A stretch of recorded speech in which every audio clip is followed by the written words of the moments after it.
We are going live, friends. Okay.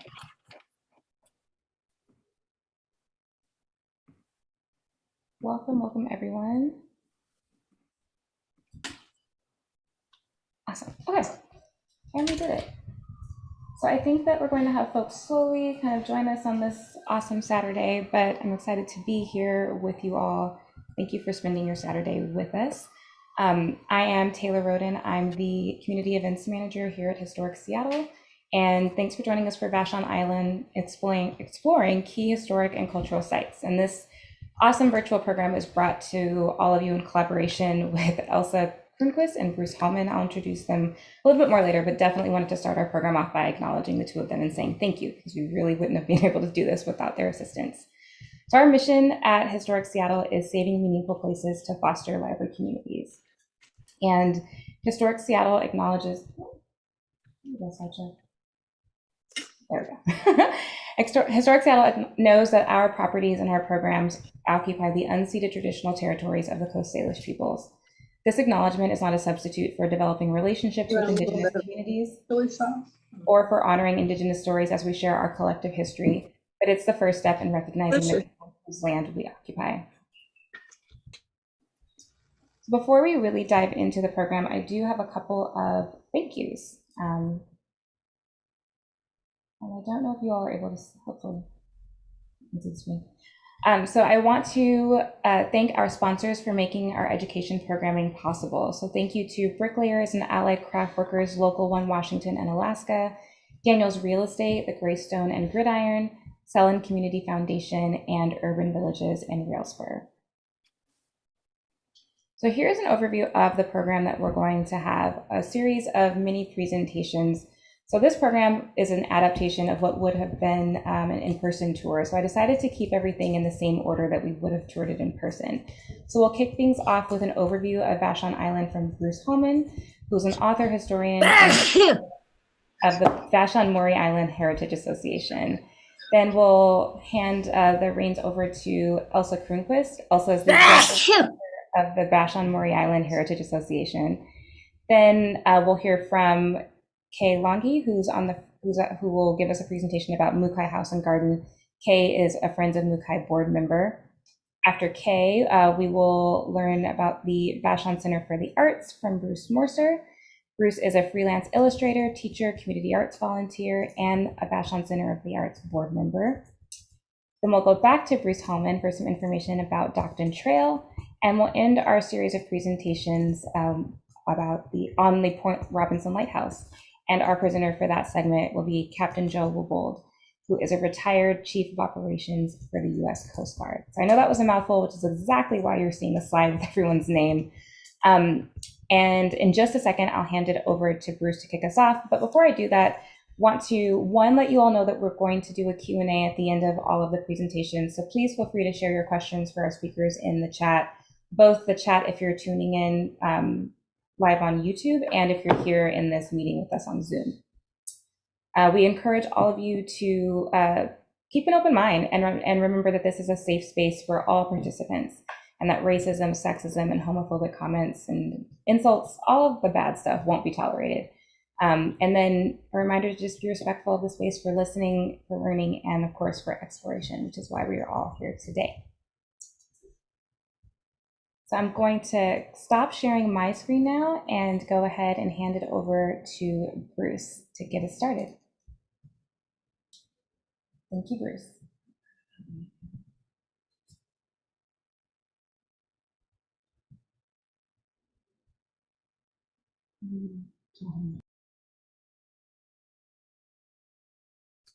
Sorry, Taylor, I was muted. Thank you, Taylor. Thank you for the introduction, and welcome to this sort of overview of Vashon Island. I'd like to start with a land acknowledgement honoring the native people of Vashon Island, the Shwabopsh people.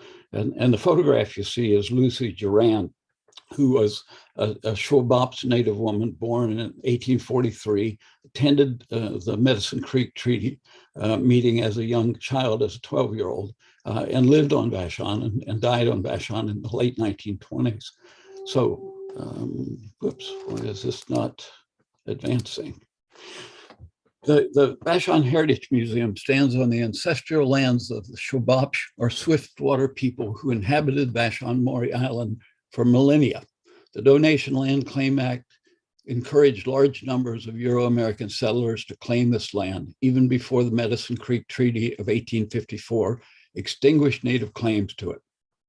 The Shwabopsh were forcibly removed and relocated onto nearby reservations, including Puyallup, Nisqually, Squaxin Island, and Muckleshoot.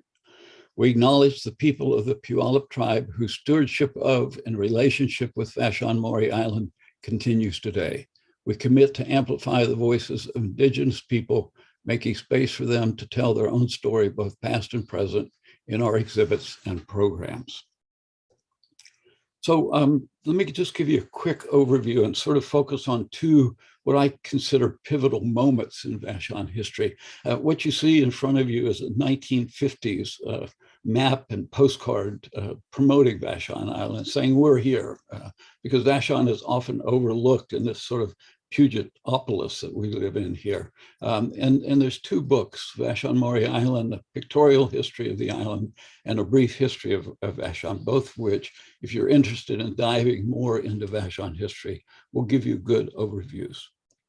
So Vashon, what you see here is a map with green circles. Those green circles are the 8 village sites and the many family gathering sites on Vashon Island. And you'll notice they're all clustered around Quartermaster Harbor. They're all on the south end of the island, and they're all focused toward Tacoma, Commencement Bay, South Puget Sound, where essentially the Shwabopsh and the other component tribes of the Puyallup tribe lived. So we estimate there's probably somewhere between 1,000 and 2,000 inhabitants pre-contact on Vashon Island. So it took into the 1930s before the population on Vashon, the settler population, equaled the native population on the island.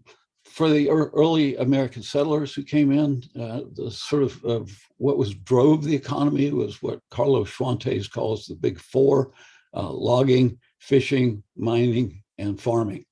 And that's sort of what drove the economy on Vashon into the 1930s and 1940s. One of the big sort of things that helped shape Vashon Island was this shift away from waterfront communities. And on the map here, there were 32 ferry docks around Vashon Island. Now there are 2. There were 16 post offices. Now there's 1. There were 12 community stores. Now there's 3. There were 13 school districts. Now there are 1. So that sort of early to mid 20th century consolidation of moving away from water-based communities to communities tied together by roads and automobiles shifted Vashon very dramatically in that pre-World War II period. After World War II, and what dominated that, of course, was agriculture, and strawberries were a big part of it. And Kay will talk a little bit later about the Japanese-American role in that strawberry operation. After World War II, and this was a significant turning point for Vashon, because with the formation of the Washington State ferry system was only supposed to exist for 3 or 4 years and then disappear, because they were going to build 5 bridges across Puget Sound, one of which would come to Vashon. That bridge was defeated by basically 1 vote in the state legislature, and so Vashon never got a bridge. And because of that, Vashon stayed rural. Vashon did not become a Mercer Island or a Bainbridge Island, but stayed very, very rural. And what that led to in the 1950s and 60s and 70s is what sociologists often call exurbanization.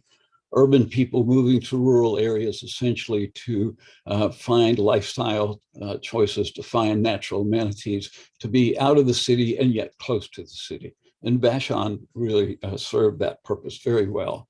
And then in the 1990s into the 2000s, and even more intensively in the 2010s and the early 2020s, particularly with the pandemic, Vashon has undergone a significant gentrification. So, I mean, that's a quick overview, but it gives you a sense that Vashon started as a place for Native people. It developed into an agricultural and natural resource-based economy, and then it basically became an ex-urban and essentially now a gentrified community in the center of the Puget Sound. So let me move now into Elsa to talk about the museum.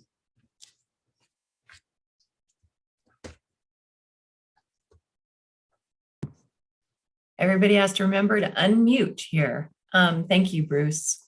The Vashon Heritage Museum, we always start all of our meetings with our inclusion pledge and our land acknowledgement statement. The next slide, please, Bruce.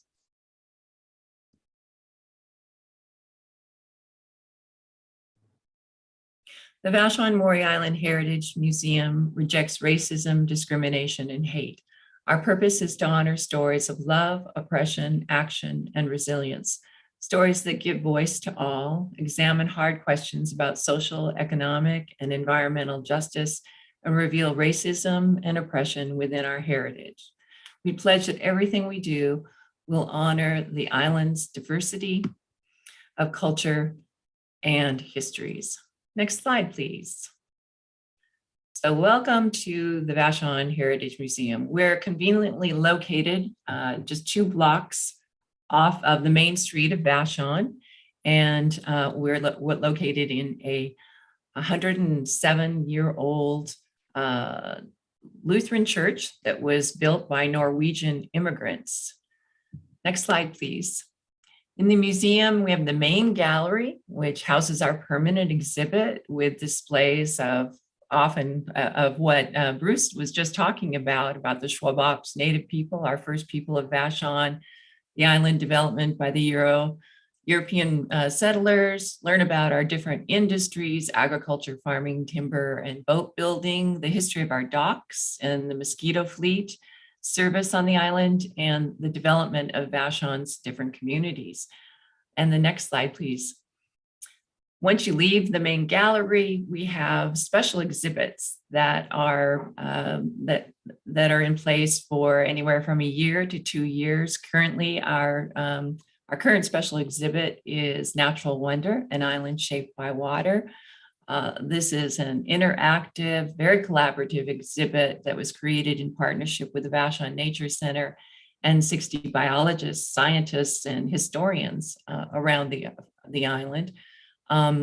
The exhibit shares the wonder of the island's natural history and explores how all life is intricately connected with the water that surrounds the island. Next slide, please, Bruce. We have special exhibits. So I just mentioned that special exhibit, and all of our past special exhibits, we're very happy and proud to say, are award winners. Our past exhibits have been the King County Historical Organization Award winners for excellence in historic preservation. Most recently was our winner for our Joy and Heartache exhibit, exploring the legacy of Vashon Japanese Americans and the internment. And our most recent exhibit was In and Out, being LGBTQ on Vashon Island. All of these exhibits were developed with the community, many individuals from the community. Next slide, please.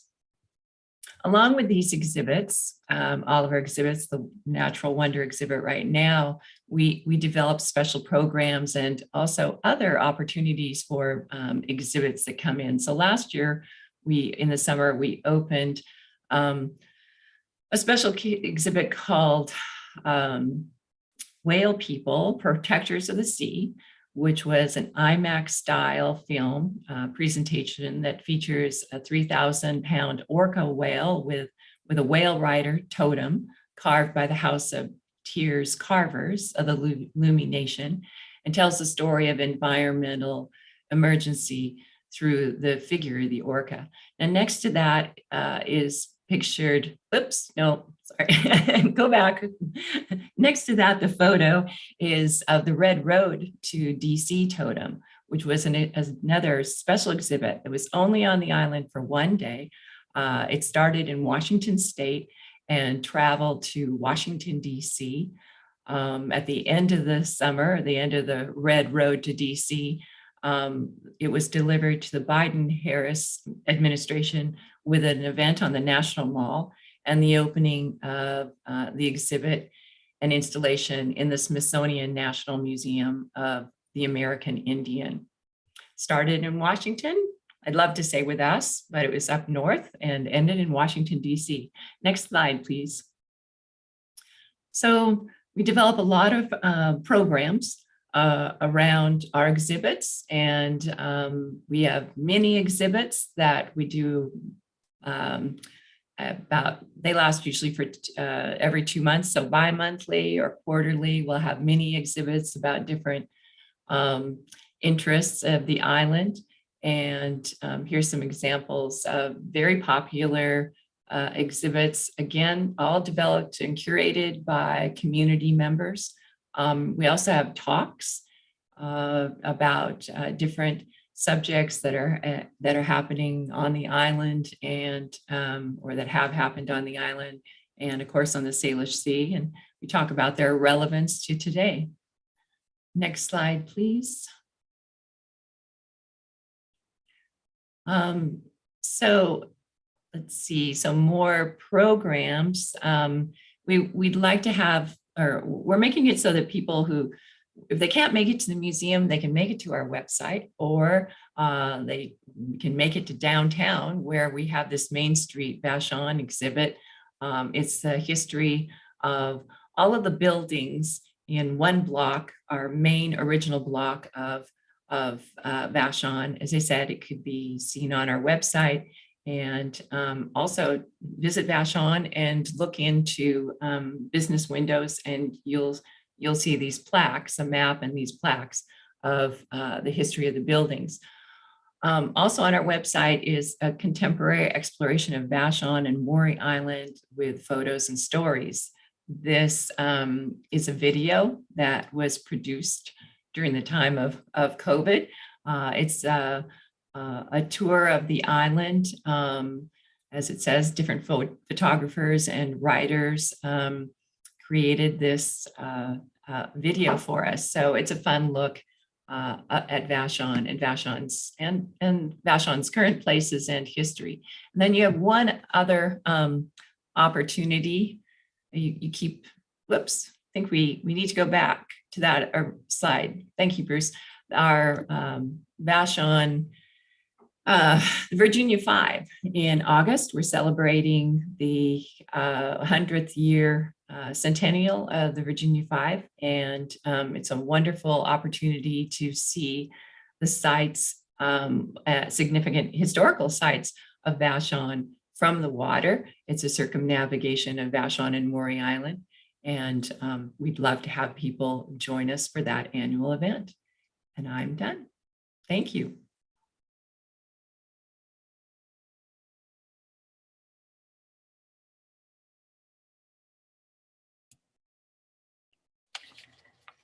So now it's my turn.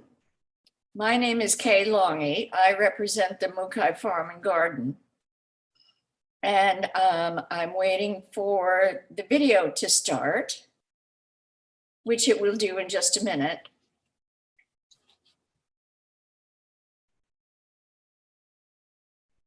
The Mukai Farm and Garden is on the National Register of Historic Places and is a designated King County landmark. From an historic preservation standpoint, its period of significance is 1926 to 1942. The complex, which is open daily to visitors, is a rare example of property associated with the history of the Japanese American settlement, immigrant, farming and gardening story, the role of Japanese women, and the growth and development of the strawberry industry on Vashon. And I see that you're all getting a good look at me rather than the slides. I'm sure they'll be up in a minute. All the more reason you should come and visit us. The 4.5 acres consists of the home of the Mukai family, their strawberry fields, a Japanese garden, and a strawberry packing plant.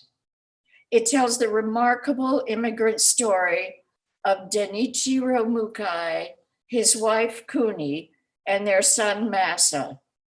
The Mukai Farm and Garden is a place where people can come together, celebrate, and learn from the inspiring history and achievements of an early 20th century immigrant family. Denichiro Mukai immigrated from Osaka, Japan to San Francisco in 1885 at the age of 15.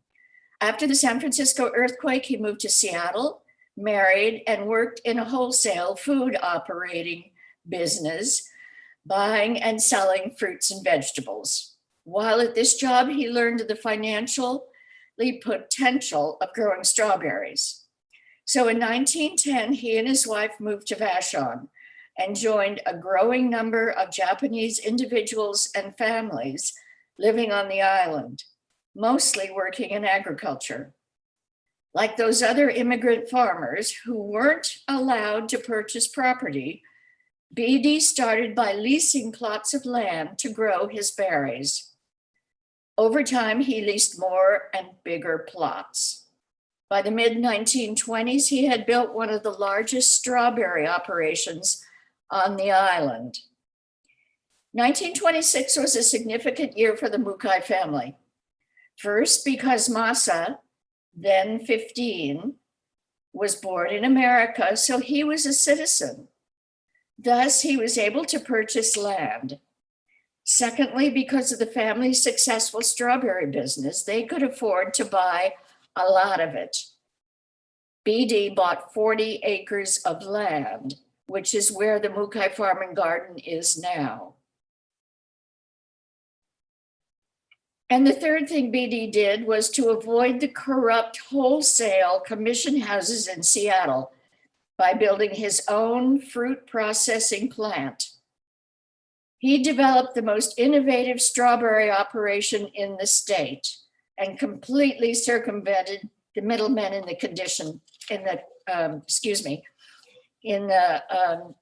commission houses. The farm continued thriving until the war broke out in 1942. The Mukai family had advance notice of the Executive Order 9066, so they self-exiled in 1942 to Idaho and remained there during the war. The Mukai family came back to the property in 1945 and continued their strawberry operation farm until the industry had changed dramatically and pickers were harder to find. The Mukai Farm and Garden now is owned and operated by a nonprofit corporation, the Friends of Mukai. Its mission is to preserve and restore the property and to share its story with the public as a piece of inspiring history. Over the last 6 years, we have restored the house exterior, the Japanese garden, the grounds surrounding the house, and are now in the process of restoring the fruit barreling plant. Our programming is free to the public. We conduct historical and cultural workshops, have an annual Japan festival, and sponsor picnics by the pond. The Japanese garden, which Kuni built, is the only remaining Japanese garden in America built by an immigrant woman and is the only public garden on Vashon. The Mukais represent the ingenuity of immigrants adapting to a new culture. They invested in agriculture because even though it was labor intensive, it required less capital to get started. When they couldn't own land, they leased it. They built on their previous experiences and created new and better ways to achieve their dreams. They contributed greatly to their newly adopted community. And for the most part, at least prior to the war, they were accepted into their community. They were an excellent example of the balance between assimilating to a new country while incorporating significant aspects of their native culture. Today, the Mukai Farm and Garden serves as a beacon against the current threats of nationalism and API discrimination. We encourage you to come and walk the grounds of the Mukai Farm and Garden. They're always open from dawn to dusk, and the house is often open for events. On September 10th of this year, the Friends of Mukai will hold their annual Vashon Japan Festival, which prior to the pandemic drew over 2,000 people in one day. Thank you. Thank you, Kay, so much. So Bruce Morser, if you are ready, I think we are ready for you. There. Okay. All right, great. So I'm actually have to speak. Can you actually give me a nod whether you can hear me fine? I am at the VCA and there's actually an event going on here. So there's a little bit of background noise. So this is a new structure. It's literally only been here less than in operation about 5 years. And that's a wonderful place. But what I've been asked to talk about is a piece of art I had made that was about the interesting part of this story, which is that, here, let me get my camera turned around. There we go. That, let's see if I can get back far enough to actually show you here. We were asked to try to capture what was here at this intersection before VCA, Vashon Center for the Arts, created this big structure and program to go with it. And as I got started researching this, it became much more interesting than I had any idea. There is so much behind this, and I divided this piece of art into 3 basic phases. One is, well, actually, I'll have to move in real close and zoom out a little bit, but there's a sort of a geologic history. There is a cultural history of the original Shwabs people that were here. Very hard to get a lot of information on that. And a sense of what maybe the trees look like, this giant forest canopy, all that time ago. And this is sort of the first third of it, trying to help people that are standing here now for a theater concert like this afternoon, or maybe an art exhibit, just what was actually here that you would have been in this cathedral of giant trees. The second part of this, I have to keep walking around a bench, I'm sorry. The second part of this piece would be like this large window, which seems to have louvers on it. And this would indicate where the European influence started.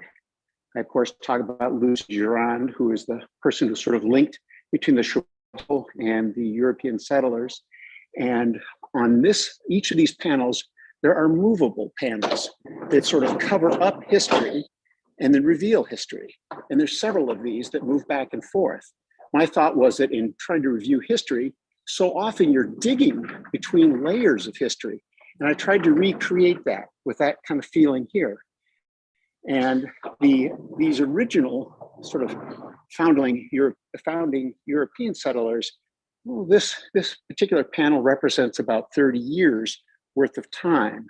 And then from there, how do you link to what eventually becomes the island we sort of know?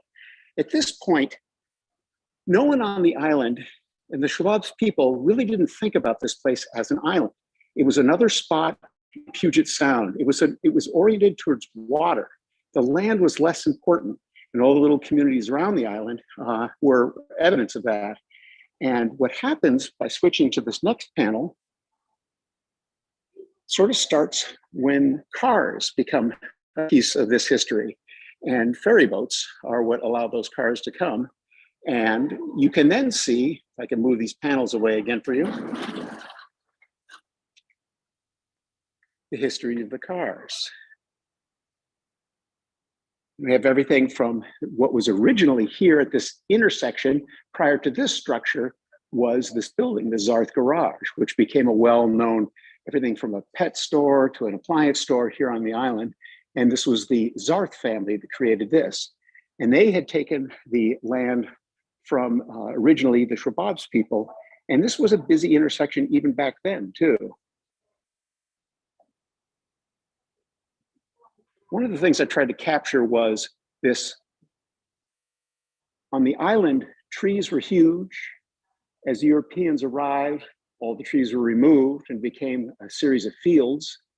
And then now we're in that stage, even though there are very few ferry docks now, the trees are starting to come back as a mixed hardwood forest. The last little bit that I would include was that way down here, at least in the last couple of years, one of the cougars actually returned. I think that's about 5 minutes.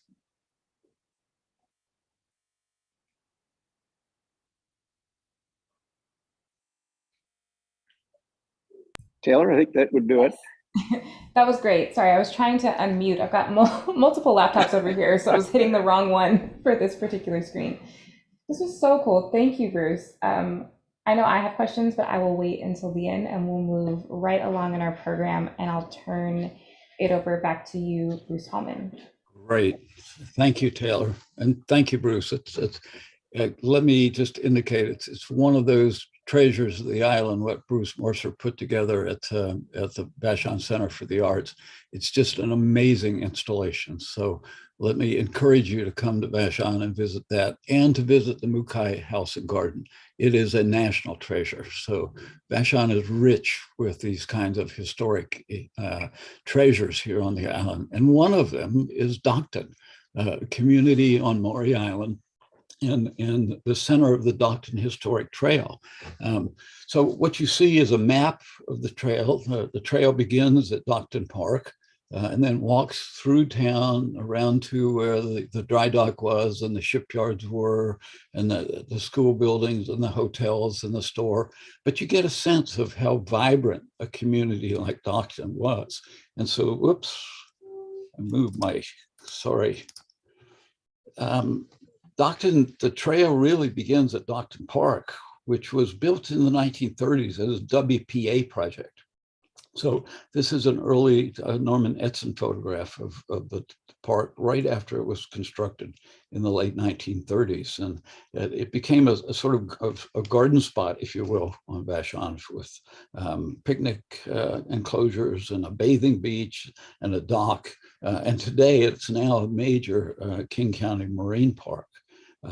As you walk through Dockton, I just love this photograph because this is a photograph of the Dockton Dry Dock, one of the largest dry docks on the West Coast in the 1890s and early 1900s. And it was here in Dockton for about 20 years. And you can see, I mean, it was 325 feet long. So it would take a large four-masted sailing ship like this, lift it out of the water and allow people to work on it.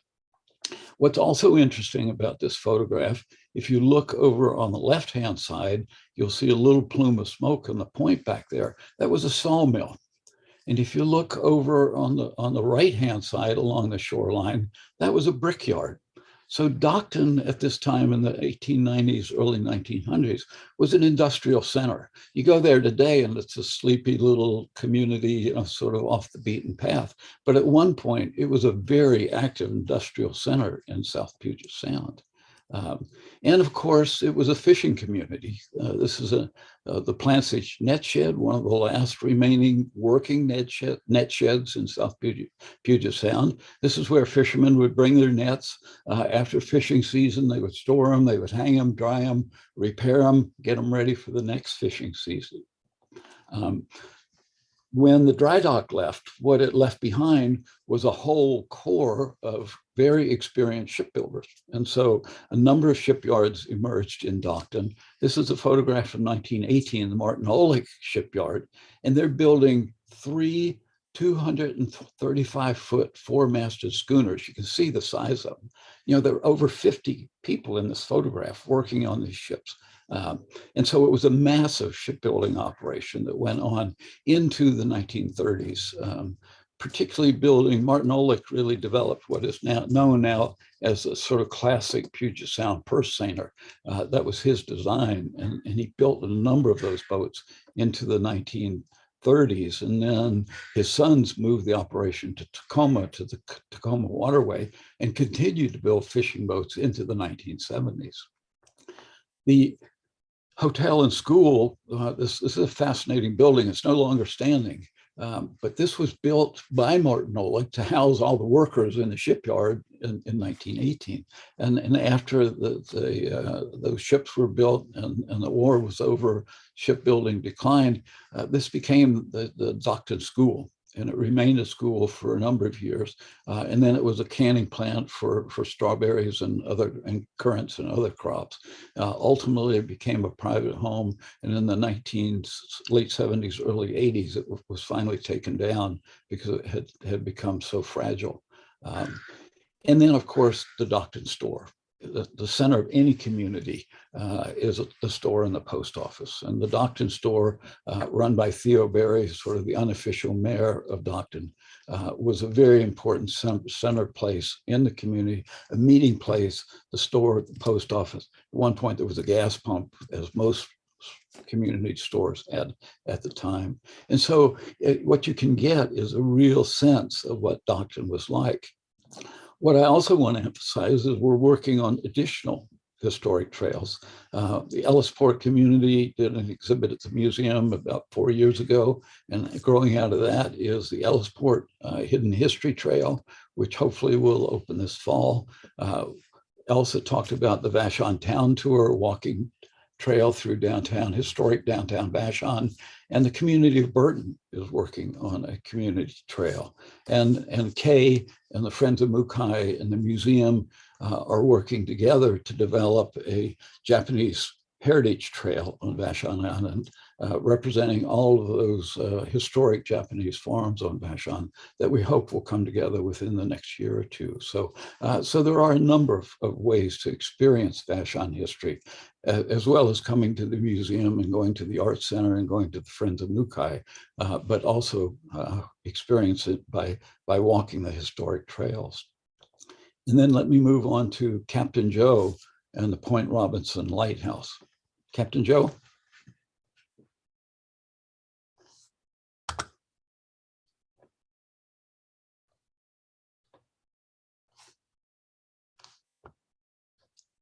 There we go.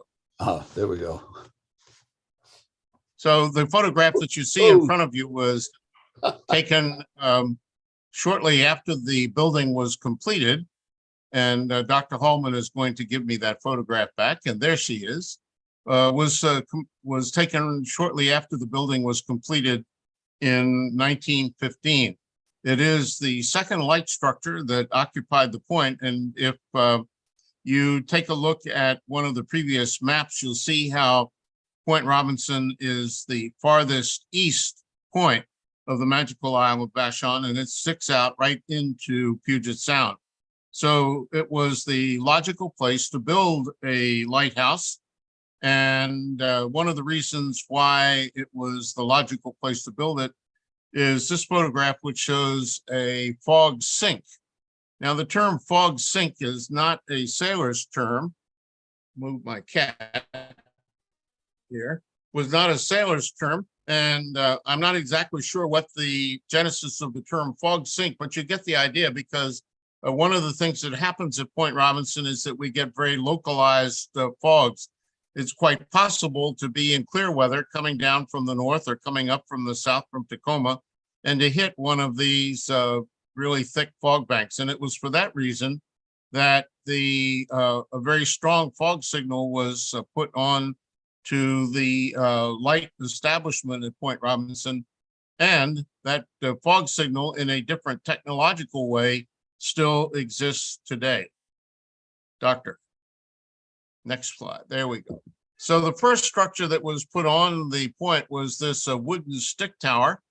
And it had both a light up at the top, and it had a fog signal. And look at all of the driftwood that is around. And we still have all of that driftwood today. It comes originally from around Mount Rainier and works its way through the lakes and creeks and streams, ends up down in the Nisqually River. And because Puget Sound is tidal all the way down to the bottom, we get all of this. And I would not be surprised if some of the logs that you see there are still there on the site today. We ask people to leave them They are part of the natural ecological setup of the place. We ask people not to take them. If I were to put the word out that people could come and take driftwood off of the beach, the trucks would be parked there cheek to cheek, and the beach would be cleaned off within probably a short weekend. Next slide, please. So in 1914, the Lighthouse Service, which in those days was part of the Department of Commerce, decided to replace the wooden stick tower and with the building that you see here, and this is the one that stands out there today, which is also on the National Register of Historic Places. So that's two places on the island that I'm aware of that are on the National Register. And so the little building that you see next to the lighthouse had a boiler, and that's why you have the tall smokestack. And that boiler generated steam. The steam ran steam-powered compressors inside the lighthouse building itself. The compressed air was stored in a very large tank, which is still there today. And then the air was used to blow the foghorns. And those horns sticking out through the side of the building are the foghorns, and they were pointed in 3 directions. And you notice that one of them is pointed in the direction of the houses, and we're going to show you a slide of the houses in just a minute. At the top of the lighthouse was and remains today a 5th order Fresnel lens. And I've got another slide that, well, there it is. This is a 5th order Fresnel lens. The man who invented the Fresnel system was Augustin Fresnel, a Frenchman, and he determined that if he could stack prisms up in the correct order, that it would focus the light. There's no amplification of the light. It is all by focusing. And the beam is projected out through the glass panes with the where you see the cast iron cross. That part of the lighthouse is called the lantern. The light part itself is called the lens. And originally, the lens light source was kerosene. There was no other fuel ever burned in the Point Robinson Lighthouse except kerosene, no whale oil, for example. The lens is still in the tower. And although it does not provide the light today, Point Robinson is indeed still a working lighthouse. And it is provided today by a piece of very unseaman-like plastic, LED, a light-emitting diode light. But Point Robinson can today be seen for 15 miles, which was its original visibility when it was first constructed. May I have the next slide, please, Doctor? These are the 2 houses that were constructed. They are not the original ones. That the original house is the one that's on the left. And the house on the right was the keeper's house, the boss's house. If you take a look at the porches of the 2 houses, you can tell that the house to the right, which was the keeper's house, the boss's house, is held up by some really neat columns, Grecian columns. I don't remember the order of them, but Grecian columns. And the roof on the house to the left, which was the assistant keeper's house, is held up by 6x6 timbers. Up on the second deck of the keeper's house are beautiful leaded fan-like glass windows. Those are original to the houses. They're over 100 years old. And the windows in the assistant keeper's house are just double hung windows. And that was to reinforce the idea that the keeper, the boss, was going to live in quarters that were just a little bit more elegant. The building to the far left is a barn.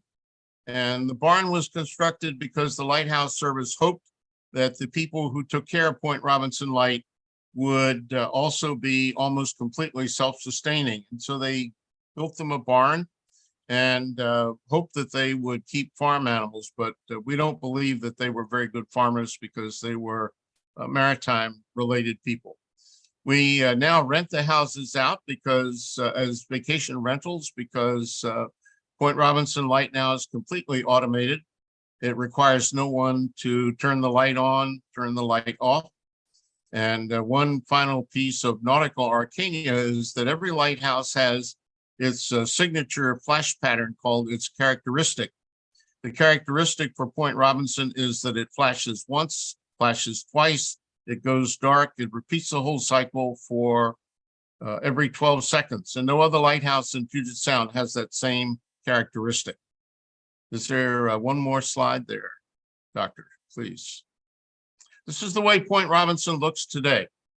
Up at the top, you can see the 5th order Fresnel lens. You can see also that it is painted in the traditional Coast Guard paint scheme. The Coast Guard absorbed the lighthouse service in 1939 as part of an effort on the part of President Roosevelt to get ready for World War II. And so he incorporated all marine-related activities into the Coast Guard, which meant that we absorbed, among other activities, the lighthouse service. So the roof color is Coast Guard tile red, and the windows are framed in a color called sage green, and you'll see this same color scheme repeated all over the United States Coast Guard even today. However, there are some lighthouses that don't follow this paint scheme, and that's because when the lighthouse service came into the Coast Guard, the Coast Guard decided that those lighthouses which had a distinctive paint scheme, such as the one at Cape Hatteras on the Outer Banks of North Carolina with the spirally black paint scheme, could retain that. And we continue that tradition today. This is a lovely photograph, and I use this to encourage all who would be interested in lighthouses or interested in our museum. When we had the 100th birthday of Point Robinson, we had a wonderful exhibit at the Heritage Museum, and I take this opportunity to give a well done to Elsa and to Dr. Hallman. Under their leadership, the Heritage Museum is carrying on the tradition, and we who work with the Coast Guard and with the Vashon Park District to take care of Point Robinson work very closely with them and are delighted with that particular relationship. I encourage people to come, and I am happy to pontificate at any length that anyone wants on anything to do with either lighthouses or Point Robinson or anything else that comes up. Wonderful. Thank you so much, Captain Joe. And really, thank you, everyone. Bruce, Elsa, Kay, Bruce, and of course, Captain Joe. This has been a really awesome presentation, and I'm excited to get into some questions. I have a few of my own, and I just put in the chat that we are now segueing to our Q&A, which was a perfect tee up from you, Captain Joe. So if you have questions, please add them to our chat. Otherwise, you can unmute yourself, since we are a pretty intimate group today, and just ask your questions directly to our speakers. So there is one that I would like to start with, and then I'll just keep monitoring both the Zoom chat and YouTube as you all, I guess, get to my first question.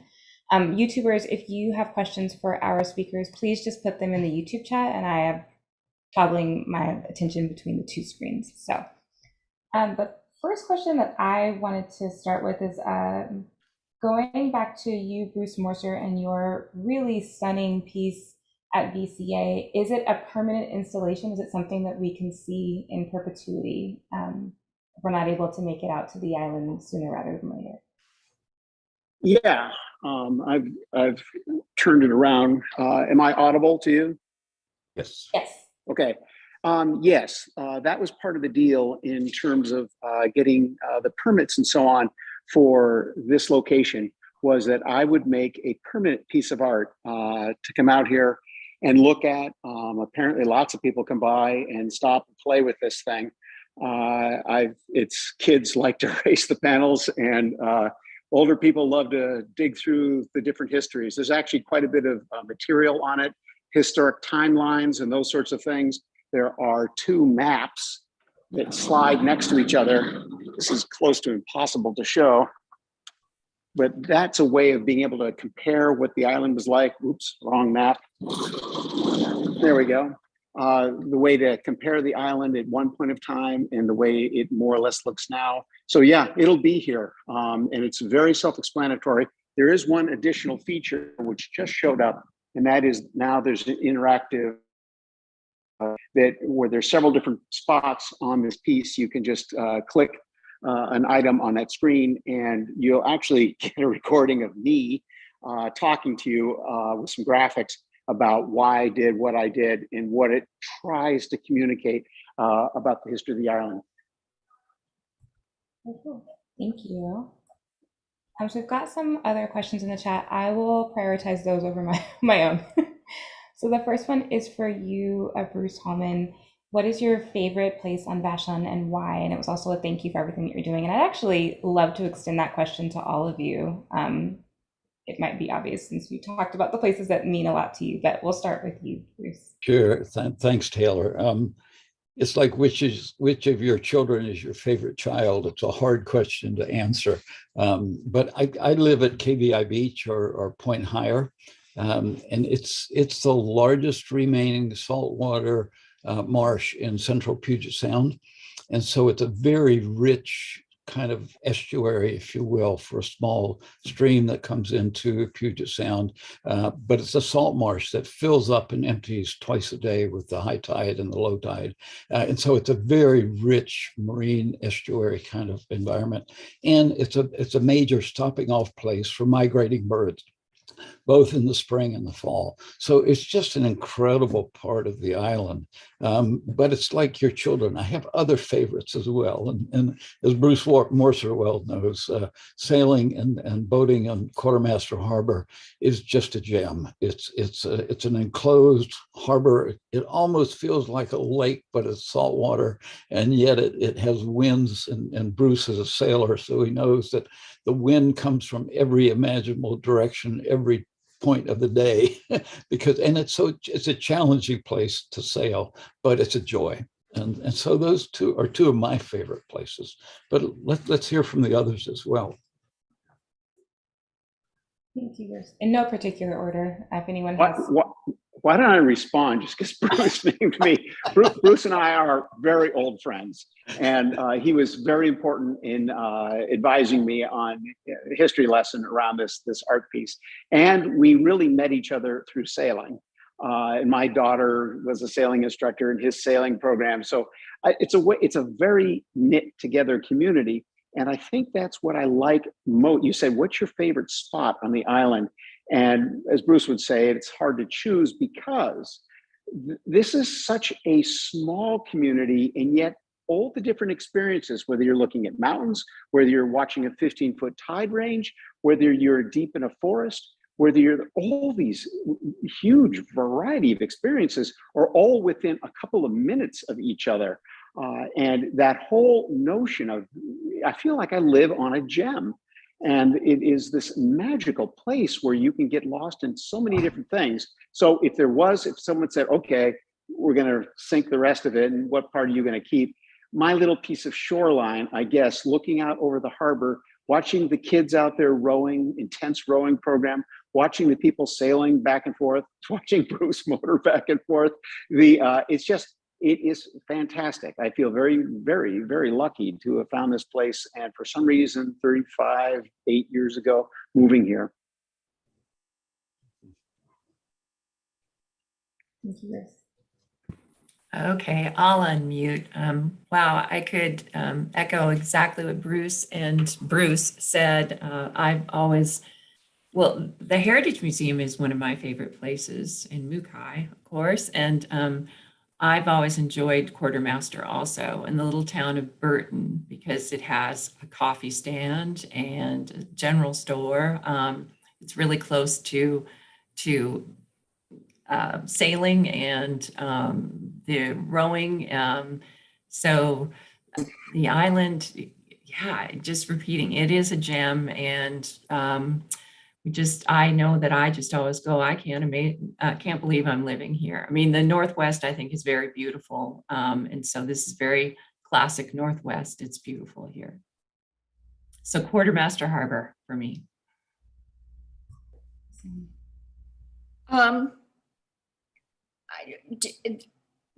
I grew up on the island. I left after college and then came back about 15 years ago. So one of my favorite places on the island is the next long gravel driveway that leads to you don't know where, but you're going to visit a friend who then lives supposedly at the end of that long gravel driveway. And it's discovering all of these private or county roads that lead from the top of the hill, from the top of the island, all the way down to the water. And discovering these roads. I was on one yesterday, which I have never been on. I never even knew existed, that went for about 3 miles. And I thought, where is this going to lead me? And am I going to be able to turn around and come out? It's the discovery. There's always somewhere new on the island to discover. And having been raised here, I feel very, very centered on the island, even when I was living so many other places as an adult, the sense of community. And then now just the sense of discovery of, even after all these years, finding one more driveway, one more little road that is takes you through beautiful forest and down to lovely water spots. So I am right now, my favorite place on the island. Mary and I lived in the UK for 3 years before we came to the Magical Isle. And when we bought this property, we bought it with the purpose of what has exactly happened. And that was to create a headquarters for a large and very eclectic family that is all over the world.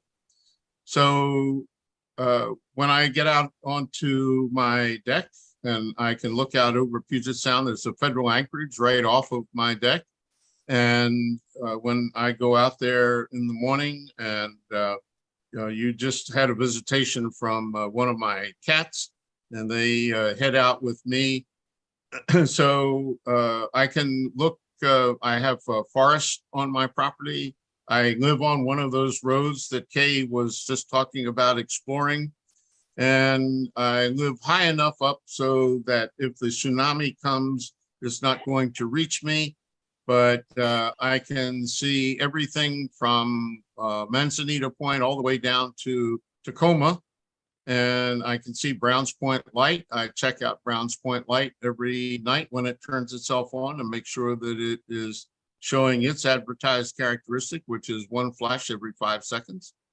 So what has happened is exactly what we wanted, and that is that children, and in particular grandchildren, come here, and those times are glorious, and I am going to stay on this property for the rest of my life. Thank you all for sharing. I will rewatch this, and when I send the follow-up email to everyone, I'll be sure to include notes about your favorite places that we didn't get to cover in detail today. And also thank you for answering that question in the chat. I actually have a couple of others, and they're pretty quick, but I did want to ask you, Kay, if you could tell us just a little bit more about the barreling plant project, just where you all are in the process and how folks can learn more and possibly support the project. Thank you. The fruit barreling plant was built in 1927. And as most people know, it's a lot cheaper to build a whole new building than to try and restore a historic structure. But this is our primary goal because it is such an important structure to the whole story of strawberry farming on the island and to the Mukai family success. We have stabilized the building. We have gutted the interior. We are now about to select an architectural firm to help us design the interior space. We're doing everything we can to preserve the building's character. The outside is the only part of the building that is on the National Register of Historic Places, but we're still going to keep the interior as representative as we can. We think it's going to be another 2 years before it's open to the public. We are going to be raising, as well, it's a very expensive project. You can follow us on our website, Mukai Farm and Garden, to contribute, but you'll probably hear a lot more about a capital campaign very shortly. Thank you, Taylor, for that question.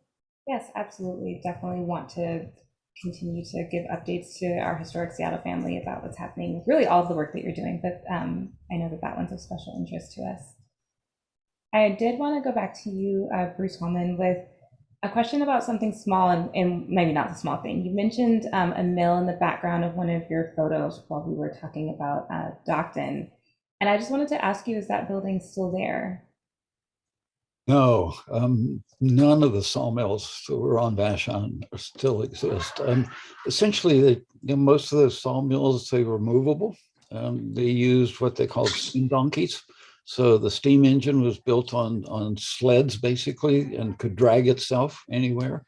And so basically, most of the sawmills were temporary. Even the larger mills, like the ones in Burton and the ones at Ellisport, that may have operated for 20 or 30 years, essentially they came down as soon as they were no longer sawmills. The one at Ellisport's a great example. It began as greenhouses, and so there were greenhouses, and there was a boiler plant for the greenhouses. When the greenhouses closed, they moved a sawmill from the center of the island to Ellisport because it was only water, and they could bring in logs from other places. And they used the steam boiler and the foundation of the greenhouses to build the sawmill. And then when the sawmill went out of operation, that's essentially the storage tanks for the steam plant became oil storage tanks for the Beale greenhouses. So things changed and were used and reused and repurposed, but essentially there's very little of that industrial past on Vashon that's left. Thank you for answering the questions so thoroughly. Sure. Yeah, got my wheels turning a little bit about what's there now. Mm-hmm.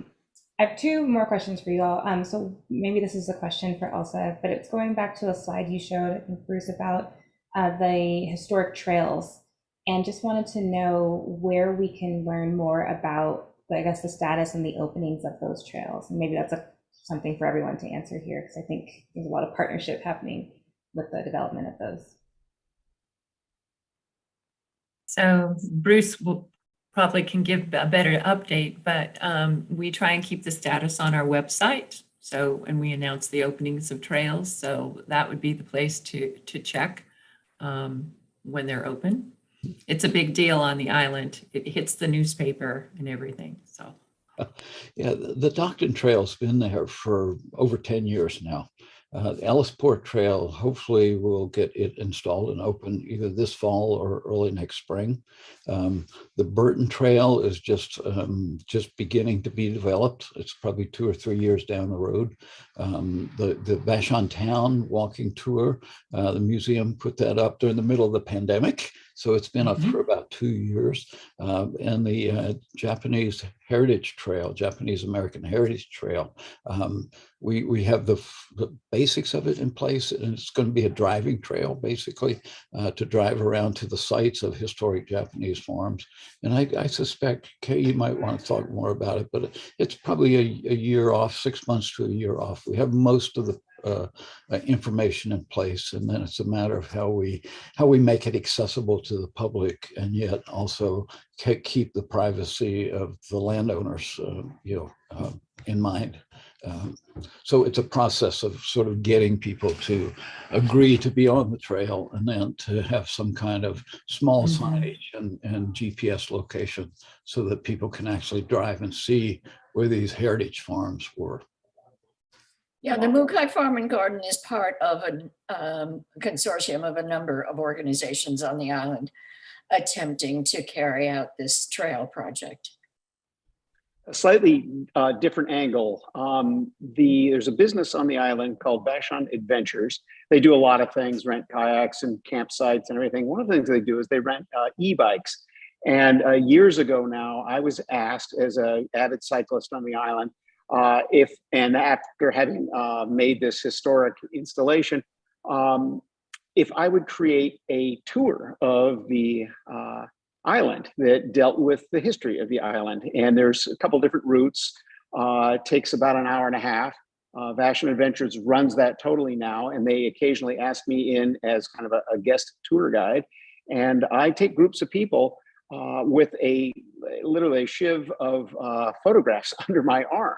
And I found a route that covers a lot of interesting ground, and we'll stop and look at what it looks like now, and then I'll pull out a photograph from what it looked like 100 years ago. I use a road map from the Vashon Motor Club. Bruce Holman, you could probably help me remember exactly what that is. But I use that map and developed a route from that. And some of the roads have changed a little bit, but most of the roads are pretty close to the same. But I only go on roads that were there 100 years ago.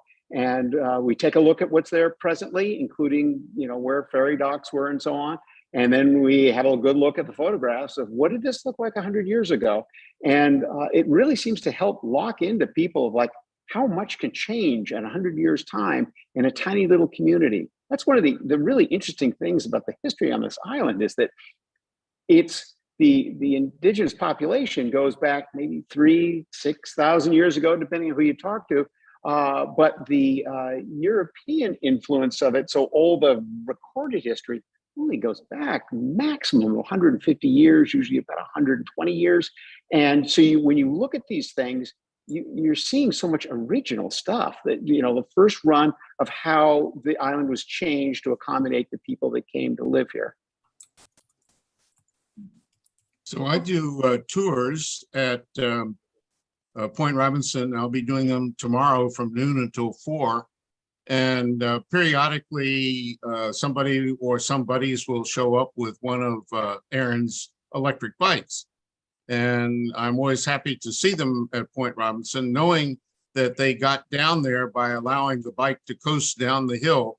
But I tell them that the tradition on the island is that they have to pedal the bike back up the hill.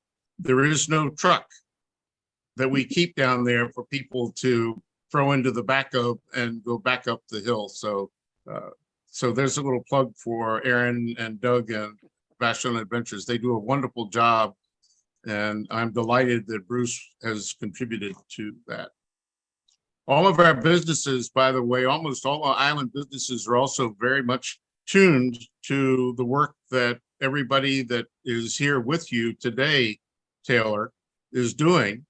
And there is a wonderful symbiotic relationship among businesses of like mind and the people here who really believe in all of this and contribute of their time and treasure to make it all happen.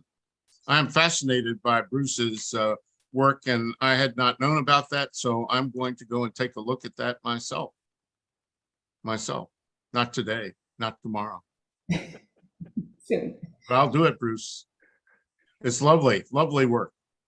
Thank you. I appreciate you all very much. And Captain Joe, I definitely felt that throughout the process, just the closeness of your community and how much care there is put into really everything.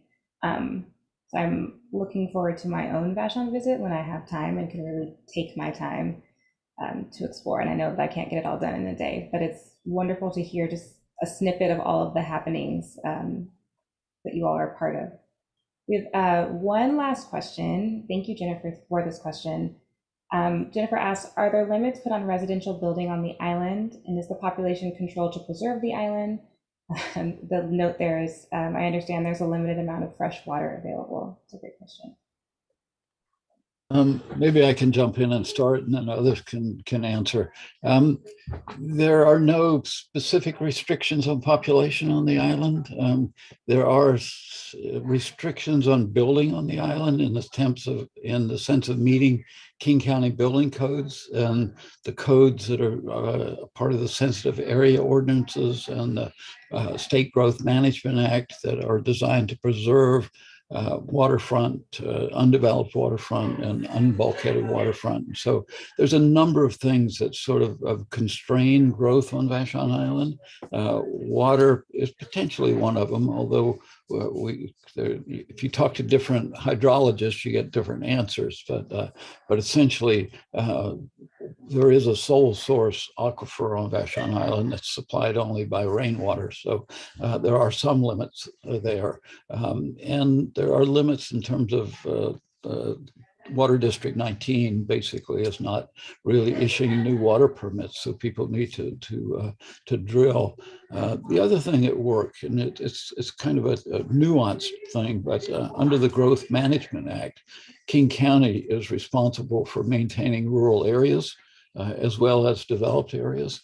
And so King County has found Vashon to be a very convenient place to keep rural, while it allows places like Canton, Auburn, and Duval and Falls City to develop and the megalopolis to expand, whereas Vashon has stayed relatively rural. And that's in the interest of King County to meet their specifications under the State Growth Management Act. So it's not a simple thing, but there's no citizenship required on Vashon. You don't have a passport to get on the ferry. But over the last 30 years, the population growth has only been about 2.5% to 3% a year. So beginning in the 1990s into the 2010s, population has grown very slowly on Vashon. And I think that's a reflection of those constraints on growth. I think it's interesting that probably the thing that changed Vashon Island the most was the introduction of the car ferry. There were lots of ferries for several years, and those were all pedestrian ferries. And so it was a walking, horse-ridden community. And then all of a sudden, the car ferry shows up, and in very short order, roads were built, cars came, and all of a sudden, the island began to feel like an island, which it had never felt like before. But all of a sudden, you realize this is actually an island. You treat it like that. And now, all these years later, about close to 100 years later, the ferry is probably the single most powerful thing that keeps the population under control here. Ferries can be a headache. They certainly change your life, and they force you to adopt a very different kind of life, which really seems to fit the people that live out here, where you realize, I'm not running off to the mall. I could miss a ferry and utterly miss my plane flight. I've done it. You all done it too. I know it. That these are real powerful constraints that you make a choice to live out here and live under that new set of rules. And I think that has always sort of struck a balance, the hassle factor of a ferry lifestyle with the absolute abundance of joy that has brought to this place, even though it utterly changed the island 100 years ago. A strange combination of things. I think that Bruce has got it exactly right. Mary R. never came to terms with the idea that you could only get off and on the ferry, off the island by ferry. And it was that was one of the strongest motivators in my heart when it came time to make that decision, because I figured that if you could only get off and on the island by ferry, that was a perfect place for an old sea captain to live out for the rest of his years. Mary R. was not so sure. And in fact, she remained not so sure all the way to the end of her life. And she was one of 3 people that wanted to, who live on the island, who wanted to have a bridge here. And so it made it difficult sometimes to take her out into public where that subject was going to come up. Because sometimes, especially if everybody had had a couple glasses of wine, it could get a little bit acerbic. So I believe that although I lust in my black captain's soul to command the ferry system for 6 months, because it's got some real problems that would be could be easily sorted out by a military mind who would operate within the framework of the law. And I'd love to do it for 6 months, but so far, the governor has not accepted my offer. I even offered to do it pro bono, but so far he's not accepted my offer. I think that Bruce has got it exactly right, though. That is, in fact, one of the things that people, when they think it through, maybe are not quite ready to live in a place where they have to be guided by a non-existent schedule, because the schedule doesn't really exist. You just go and get in the queue and you wait until the next boat comes along, hope that it stops and takes you wherever it is you want to go. I love it here, and I would not, I would change the ferry system quite a bit if I were commanding it, but in terms of changing whether we build a bridge here, glad am I that it never happened. Anyone else want to add to that before we close out? Okay, well, this has been awesome, and I'm not the only person who thinks so. You're getting some love in the chat. Thank you, Jennifer. And on YouTube, Barbara, I did see your comment. Thank you. You all are essentially getting a lot of praise for an amazing virtual presentation. I know that virtual can be hard, but I really do feel like we learned, and it was awesome to see the historic photographs. And just thank you for your really wonderful and thorough answers to all of our questions. And those of you who asked questions, thank you for those. I learned a lot today. Yeah, that is our show. We are ending a little bit early. I know that Vashon folks, there's a lot happening today, and I'm sure you all are going to get into some of the festivities, but really appreciate all 5 of you for your time. Bruce and Elsa, thank you so much. Really could not have done any of this without you. I'm thinking back to our initial email in our first meeting, and I definitely just felt like a sponge throughout this entire process. And Kai, I know you are here. Thank you for the introduction to your amazing Vashon community. I know that I wouldn't have found you all otherwise. And Naomi, thank you for everything that you've done today in the background. And I see some things in the chat, so I don't want to, oh yeah, just, more praise and love and awesome comments. And everyone, as always with our presentations, I will absolutely send the link to the recording and the long list of recommendations and resources and pages for you to follow to keep up with our friends here today and all of the work that's happening on Vashon. So happy Saturday, and see you all again soon, either in person or another virtual happening. Thank you, Taylor. Thank you. Ran a great show. Yeah. Thank you, You're Taylor. good spirit. Thank you. It was our pleasure. Thank you. Thank you. All right, well, we will see you next time, and enjoy the